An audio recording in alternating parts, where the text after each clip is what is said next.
Have you ever noticed a strange feeling rise in you when the doorbell rings without warning? A sudden tightness in your chest. Your shoulders stiffen. A quiet but definite voice inside you says, "I do not want this right now." That sound tells you someone is standing outside your door, waiting to be invited in. Maybe wanting conversation, connection, or a moment of your attention. But instead of feeling happy or welcoming, you feel an instant resistance, a discomfort you may not fully understand at first. Because you are not unkind. You are not angry. You do not hate people. So why does the thought of someone entering your space feel so unsettling? It can feel as if your energy is being interrupted, even invaded. This reaction is far more common than most people are willing to admit. And if you have ever felt this, take a slow breath. There is nothing wrong with you. You are not rude. You are not broken. You are not antisocial. You are not heartless or disconnected. In fact, this response may reveal something deeply important and healthy within you. It may point to a strong relationship with your inner life, a genuine need for solitude, and the quiet intelligence of your soul trying to protect your peace. In this series, we are going to explore something people rarely speak about, yet many silently experience. That subtle, private, often misunderstood discomfort that appears when someone tries to step into your personal space. We will look at what Carl Jung, one of the most influential psychologists of the 20th century, had to say about this inner experience. His ideas offer more than explanation. They offer healing. Healing for those who have spent years believing something was wrong with them, simply because they needed time alone. So let us begin with a simple but powerful truth. You are not the only one who feels this way.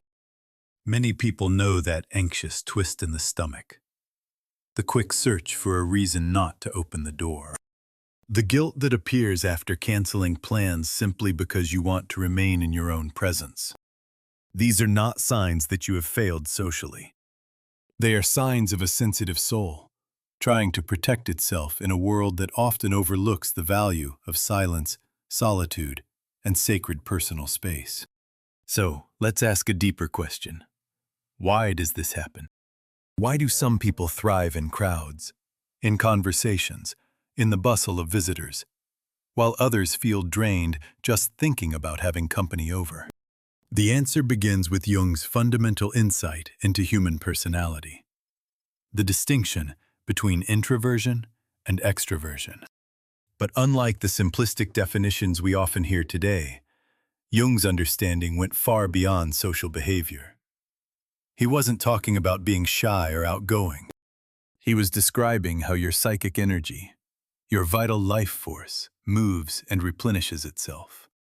According to Jung, the extrovert draws energy from the outer world, from people, interaction, noise, stimulation. They feel alive when surrounded by others. In contrast, the introvert draws energy from within, from silence, solitude, reflection. This isn't about social ability. It's about the flow of inner energy. The introvert is not necessarily quiet or antisocial. They can be warm, articulate, even funny. But their energy is like a delicate current, easily disturbed, quickly depleted, and slowly replenished. For the introverted soul, every social interaction, especially one that is unplanned, requires effort. It calls forth the persona, the social mask Jung spoke of. The persona helps us navigate the world. It lets us function in society, fulfill roles, connect with others. But here's the thing. Wearing the persona costs energy. It is a performance, even if a well-meaning one. And when someone enters your home, especially unexpectedly, something within you recoils. It's not the person. It's what the person's presence demands. You must shift from inward stillness to outward engagement. You must find your polite smile, your conversational rhythm, your small talk toolkit. Even if you like the person, even if you're glad they care, it still feels like a disruption, because it is a disruption. You are being called out of your inner world into the outer world. And for some people, that shift is exhausting.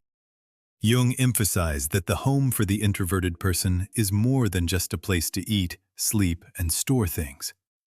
It is a sacred space, a sanctuary. It is where the psyche finds balance. Your home, in this sense, is a symbolic container for your soul.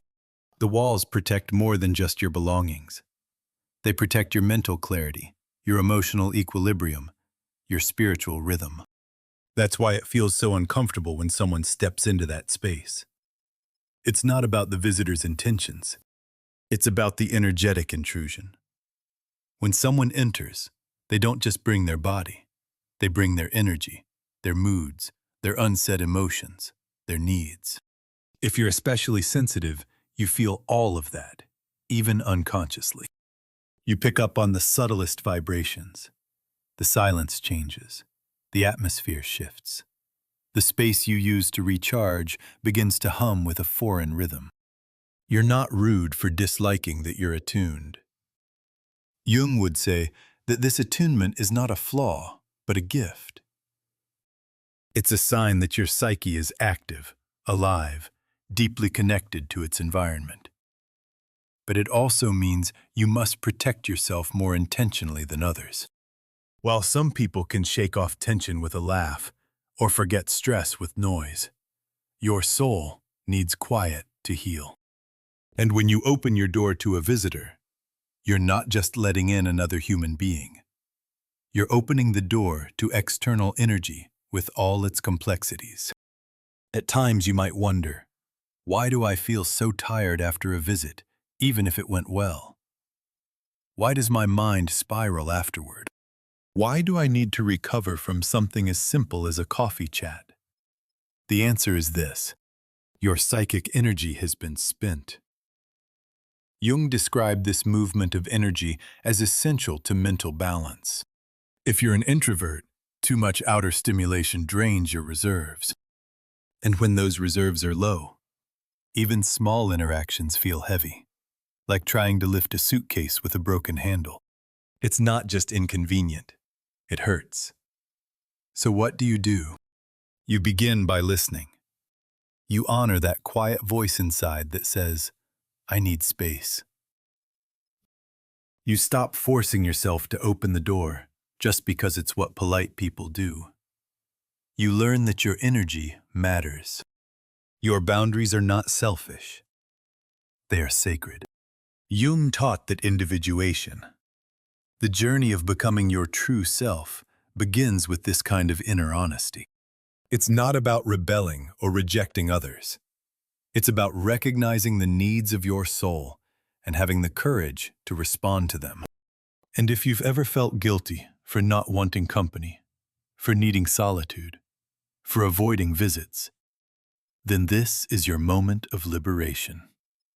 You are not broken. You are not cold. You are a soul learning to listen to itself.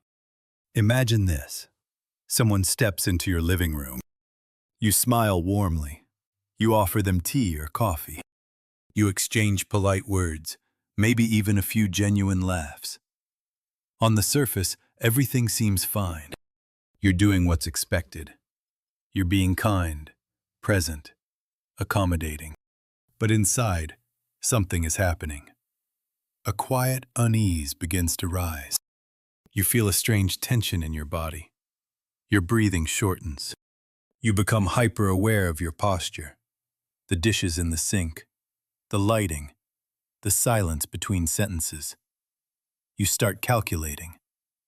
How long will this last? When will I get my space back? Why do I feel like I'm performing in my own home? This experience, familiar to many introverted or sensitive individuals, is a perfect example of what Carl Jung called the persona in action.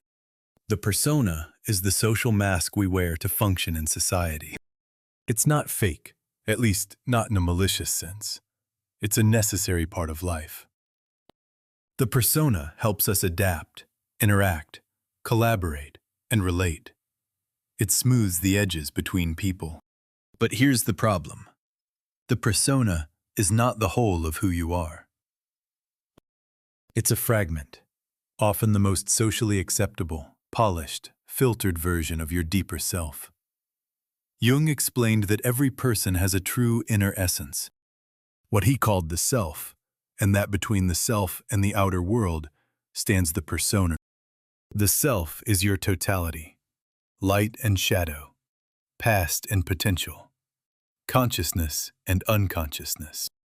The persona is the mask you wear to make this vast, complex being fit into the world. The danger isn't in having a persona. We all need one. The danger is in mistaking the persona for the real you, and more so in feeling forced to wear the persona even in your sacred inner spaces. Your home, ideally, should be the place where the persona can come off, where the mask is gently set aside, where you are no longer managing impressions or performing expectations. In the quiet corners of your space, you can let your soul breathe. You can wear pajamas, sit in silence, cry if needed, or simply exist without explanation. But what happens when someone enters that space? Suddenly, you must put the mask back on. Not because the person is bad, but because society has trained you to present yourself in a certain way.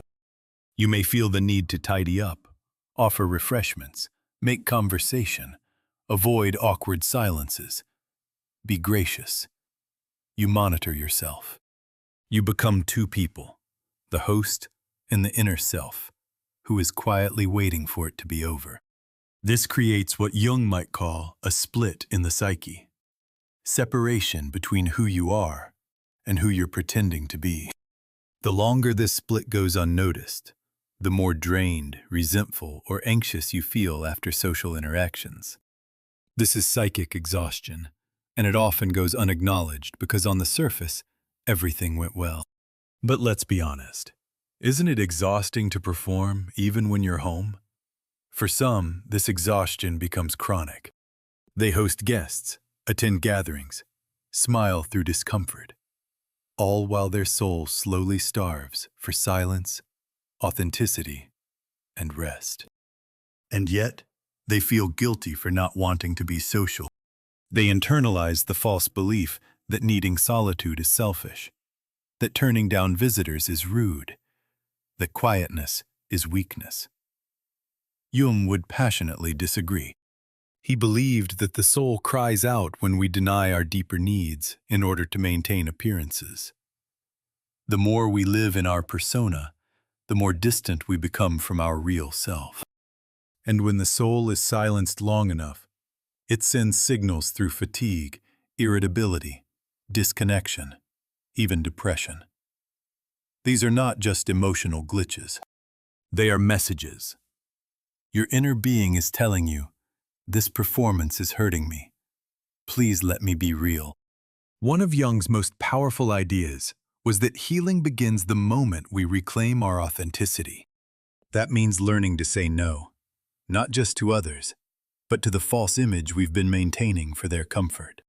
It means being okay with disappointing others sometimes, if it means being true to yourself. It means recognizing that your well-being is not a luxury. It's a necessity. And yes, that includes your right to say, not today, when someone wants to visit. Not because you're antisocial, but because you're learning to honor your limits. Here's a thought that might help.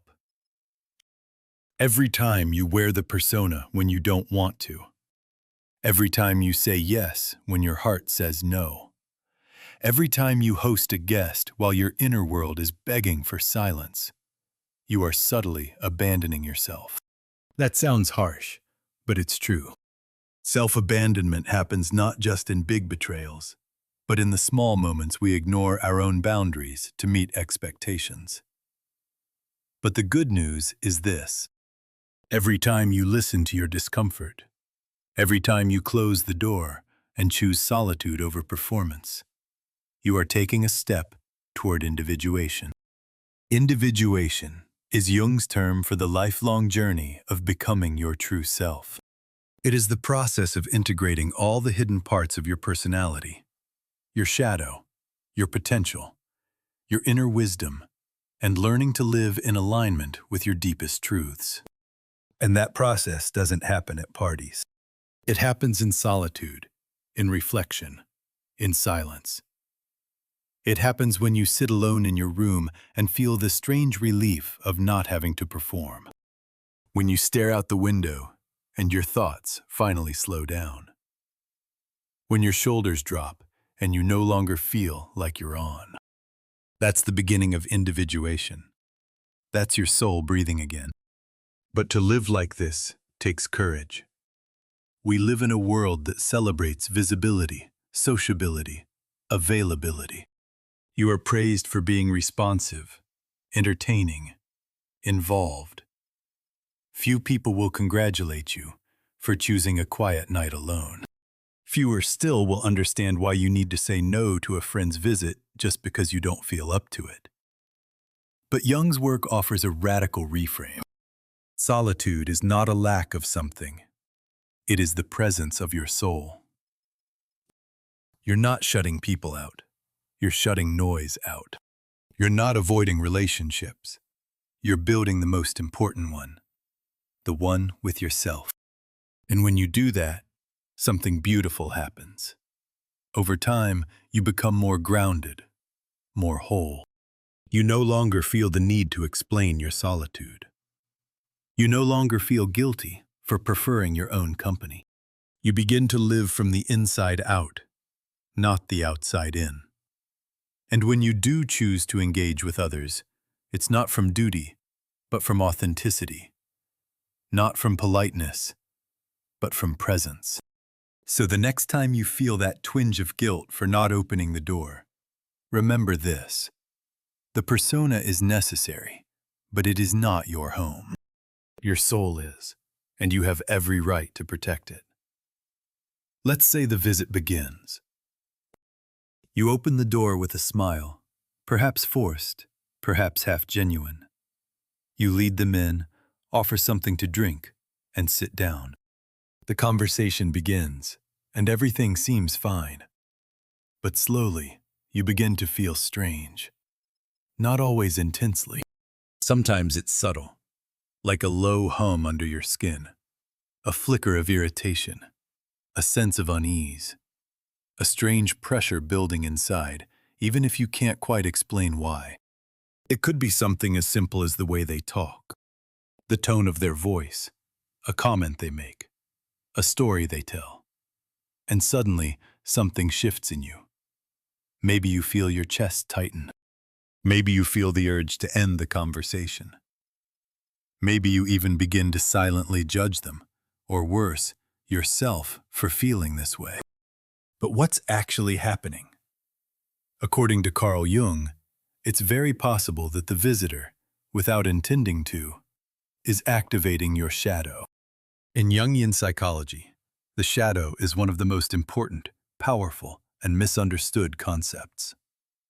The shadow is the part of ourselves we have repressed, denied, or disowned. It's made up of all the traits, feelings, desires, and memories that didn't fit into the person we were expected to be. Not just our bad traits like anger, selfishness, envy, but even strengths and qualities that we were told were unacceptable. Confidence, boldness, deep sadness, wildness, vulnerability. Over time, these parts of us are pushed down into the unconscious. We forget them, but they don't disappear. They live in the shadow, shaping our thoughts, feelings, relationships, and reactions in subtle, invisible ways. Jung wrote, "Until you make the unconscious conscious, it will direct your life, and you will call it fate." Now here's the key point. The shadow is not dormant. It's waiting. And it's often triggered by others, especially when they step into our personal space. When someone enters your home, they don't just bring their stories and intentions. They bring energy. They bring presence. And sometimes that presence touches something deep inside you, something you haven't fully seen in yourself. This is why a visit can feel so inexplicably uncomfortable. You're not just making small talk. You're being confronted, without even realizing it, by the unintegrated parts of your psyche. The shadow is stirring. Let's look at a few examples. A guest talks loudly and dominates the conversation. You feel irritated. Why? Maybe your shadow holds the part of you that longs to speak freely without apology, but was always told to be quiet or agreeable.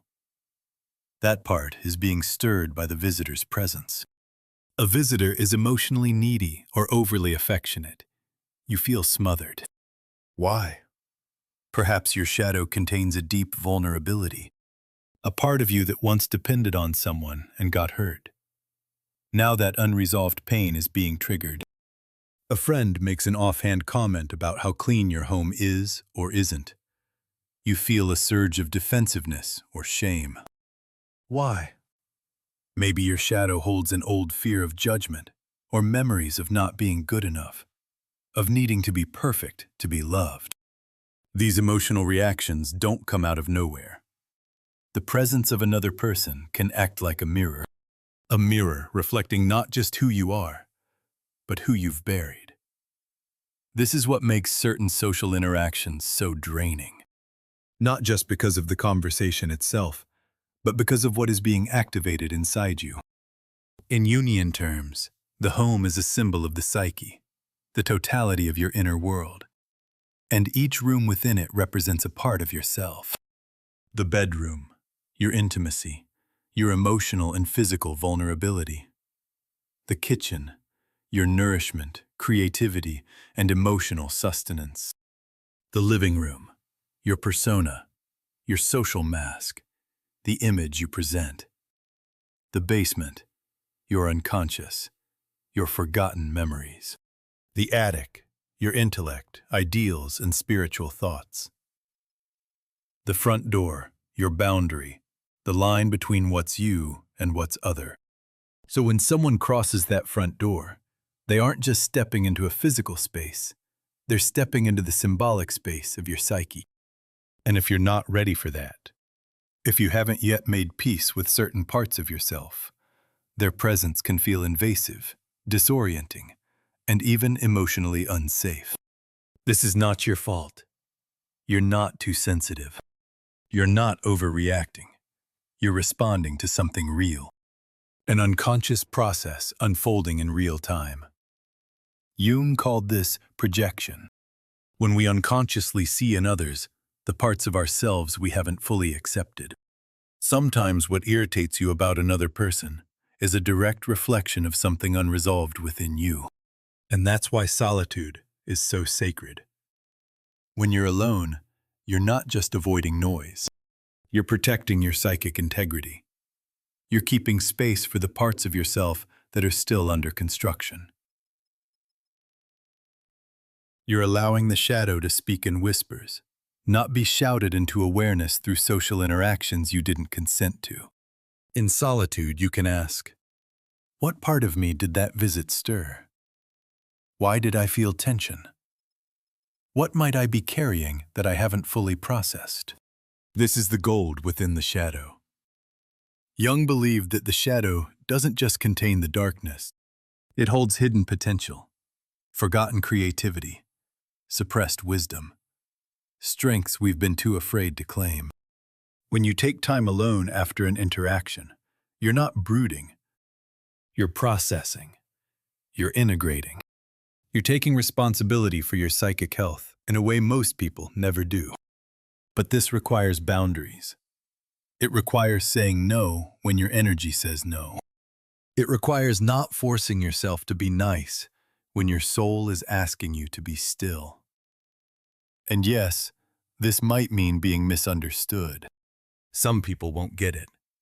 They'll see you as distant, private, maybe even cold. But remember this. The shadow is not interested in being understood by others. It's interested in being understood by you. Because once you begin to integrate it, once you listen to those uncomfortable stirrings and allow them to teach you, you become more whole. You start reacting less, projecting less, performing less. And suddenly, even social interactions become more bearable because you're no longer using them to hide from yourself. You're meeting others from a place of inner truth. This is what Jung meant when he said, "One does not become enlightened by imagining figures of light, but by making the darkness conscious." So the next time you feel discomfort rising during a visit, pause, breathe, and ask, what part of me is being touched right now? That question alone can begin the process of healing. By now, you've seen that your discomfort with visits, your craving for solitude, and your sensitivity to your personal space are not character flaws. They are signals, signs of a deep inner process beginning to unfold, a process Carl Jung called individuation. But what does that really mean? To individuate is to become who you truly are, not the person shaped by family expectations, cultural norms, or social roles, not the version of you that smiles politely while feeling exhausted inside. Individuation is about shedding the false layers, the borrowed masks, the learned behaviors, and reconnecting with the authentic core of your being. And here's the surprising truth. For many people, this process begins with discomfort. You don't wake up one day and say, "I think I'll become my truest self now." No, it begins more subtly, more painfully. You begin to feel irritated by things that used to seem normal. You grow tired of surface conversations. You can no longer endure the emotional cost of people-pleasing. You start to notice how certain social settings drain you, how certain people trigger anxiety or numbness. You begin to feel an urgent need to withdraw. This is not regression. It is not social failure. It is a calling from within. In Jungian terms, this calling is represented by one of the most ancient and powerful archetypes in the collective unconscious, the Hermit. You've seen him before, even if only symbolically. The old figure with a long beard, cloaked in silence, holding a lantern in the dark. The Hermit doesn't live in isolation because he hates the world. He lives apart because he's following a deeper light, his inner truth. The Hermit symbolizes the part of you that yearns for quiet, for reflection, for depth. Not because you're weak or afraid, but because you are ready. Ready to stop living according to others' expectations. Ready to hear your own voice again. Ready to return to yourself. And this doesn't happen in crowds. It doesn't happen when your energy is constantly being directed outward. It happens in solitude. Solitude, when consciously embraced, is not the same as loneliness. Loneliness is a sense of loss, of disconnection from others. Solitude, on the other hand, is a choice to reconnect with yourself. And for the person on the path of individuation, solitude is not just helpful, it's essential. This is why the discomfort with visits isn't just a social preference. It's an indicator that your soul is asking for space. It's saying, there's something within me that I need to attend to. I need stillness to hear it. I need distance to understand it. Most of us are never taught to value this. In fact, we're taught the opposite. That being social is a sign of health. That withdrawing is suspicious. That silence means something is wrong. But Jung knew better. He wrote, "Who looks outside dreams. Who looks inside awakens." To look inside, you need space. You need to protect your energy. You need moments of deliberate retreat. And when someone knocks at your door unexpectedly, even with good intentions, it can feel like they are interrupting something sacred. Because they are. They may not know it. You may not fully realize it, but their presence is colliding with your inner work, with your psychic rearrangement, with the quiet construction happening in the depths of your soul. And that construction cannot continue if you are constantly outward-facing.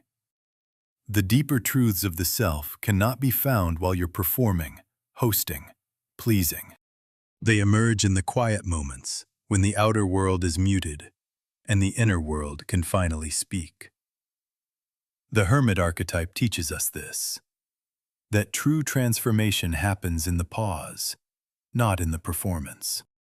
And make no mistake, this is a brave path. It takes courage to decline invitations, to say no to gatherings, to disappoint others, to risk being seen as aloof or distant. It takes strength to listen to your inner rhythms when the world tells you to speed up, be seen, stay busy. But the hermit doesn't measure his worth by the opinions of others. He is guided by something older, deeper, his inner light. And here's something else Jung emphasized. The hermit does not withdraw forever.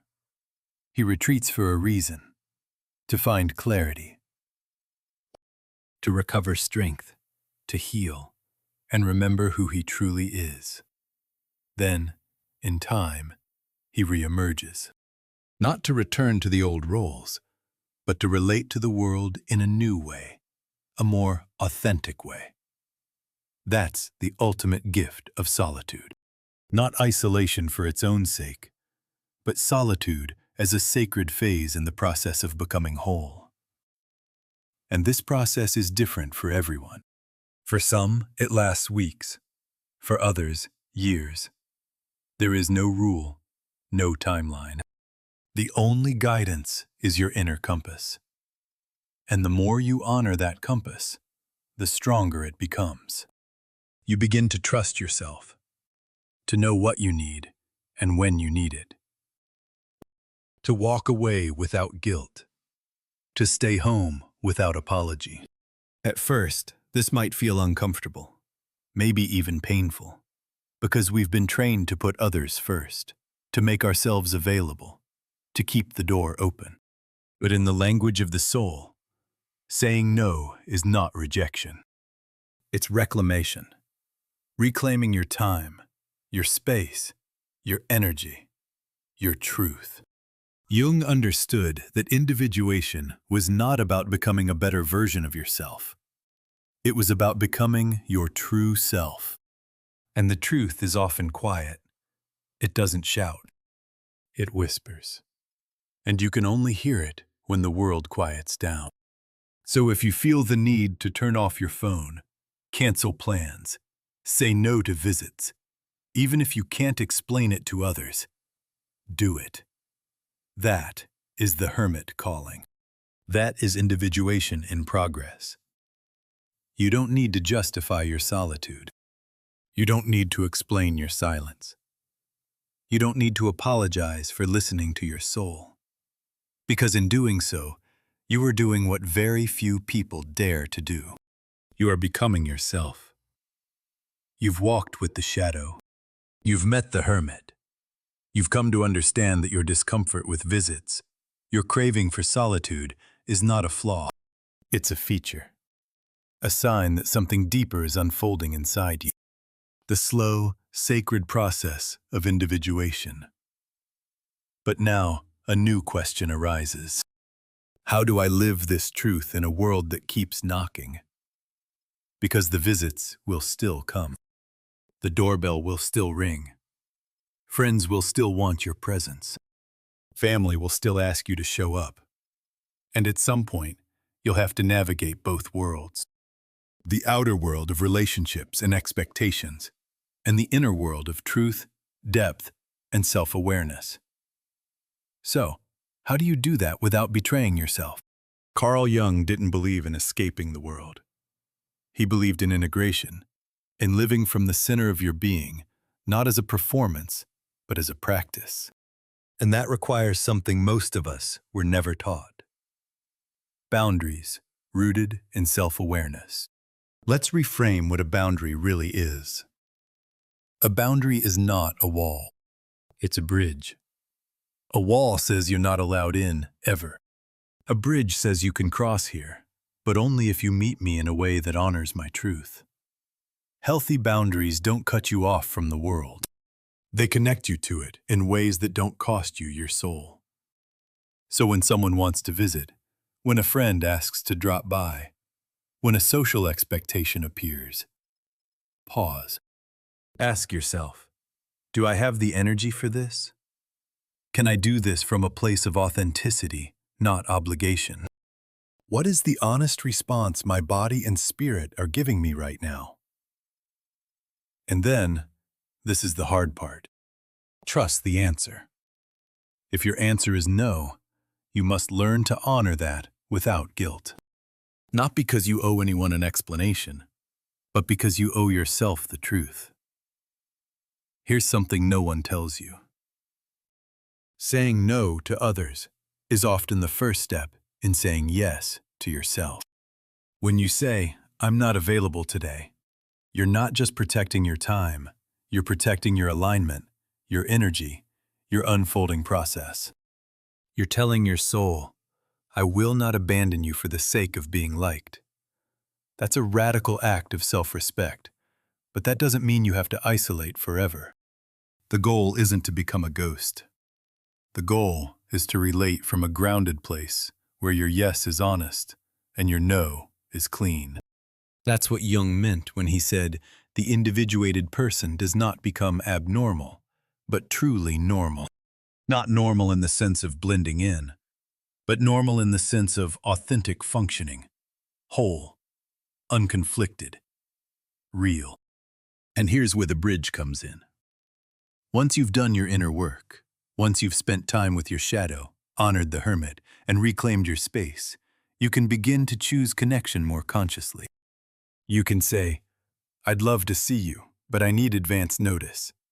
I'm available next week, not today. Let's meet in a way that works for both of us. Maybe not in my home, but at a park or for a walk." These aren't excuses. They're invitations to healthier dynamics.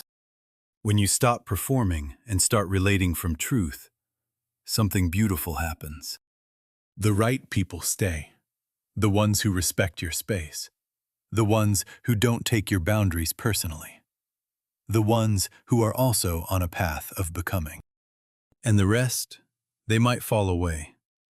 Not because you're rejecting them, but because you're no longer available to play a role. That wasn't true to begin with. That's grief. But it's also grace, because the people who remain, who walk across your bridge, will be the ones who meet you in the middle. Not as a role you perform, not as a host, not as the polite version of yourself shaped to make others comfortable, but as your real self. And here is the deeper beauty of it. The more you respect your solitude, the more complete you become. And the more complete you become, the more honest and fulfilling your connections will feel. You will no longer feel the need to force empty conversations. You will not leave every interaction feeling exhausted. Instead, you will begin to draw in relationships that restore you rather than drain you. That is what happens when your inner healing begins to shape your outer life. So if you are wondering how to live this way without disappearing from the world forever, remember this. Let solitude become your foundation, not your hiding place. Use it to return to yourself. Let it guide your relationships, not replace them. Let it show you what kind of connection your soul truly longs for. And most of all, give yourself time. Individuation is not something you rush through. It is a lifelong unfolding. Every stage belongs to the journey. Pulling back, feeling uncomfortable, sitting in silence, gaining insight, creating boundaries. There may be seasons when you need more space than usual. That does not mean you are going backward. It means you are recalibrating. You are adjusting to a deeper rhythm. one that does not follow society's schedule, but moves according to the quiet cycles of your own soul. And eventually, you will find your balance again. You will welcome people again, but from a place of truth. You will socialize again, but with greater discernment. You will open your door, not because you feel obligated, but because your heart genuinely wants to. Because by then, your home will no longer feel like a stage where you must perform. It will become a sanctuary, a mirror of your inner peace, and you will become its guardian, not out of fear, but out of love. Jung believed that one of the greatest gifts a person can offer the world is the courage to become who they truly are.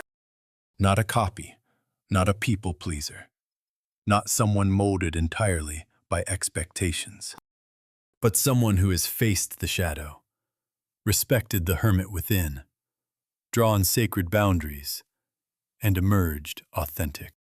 And that is exactly what you are doing. Your discomfort is not the end. It is a doorway. Your solitude is not emptiness. It is a seed. Your truth is not a burden. It is the path. So walk it with tenderness. And when the world comes knocking, answer only when your soul says yes.